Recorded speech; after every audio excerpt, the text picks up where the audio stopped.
Hello বন্ধুরা, happy Holi. তোমরা কেমন আছো? আশা করছি সবাই ভালো আছো আর আমরাও ভালো আছি। আর আজকে সকালে একদম রেডি হয়ে আমি আর আমার ভাস্তি বেরিয়ে পড়লাম। কোথায় বলো তো? আমাদের মালদা ডিএসএফ মাঠে, যেখানে বসন্ত উৎসব কিন্তু দারুণভাবে পালন হয়। আর দেখতে চারিদিকে রঙিন আর রঙিন, দেখতে কিন্তু দারুণ লাগে।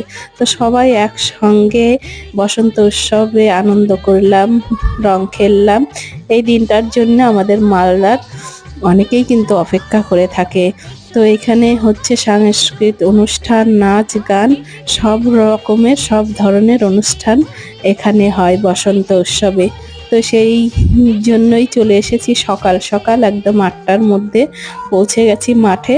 তো এসে তোমার অনেক রকমের সাংস্কৃতিক অনুষ্ঠানগুলো দেখলাম। তারপরে নিজেরাও এদিকে ডিজে গান ছিল, লাস্টে একটু নাচ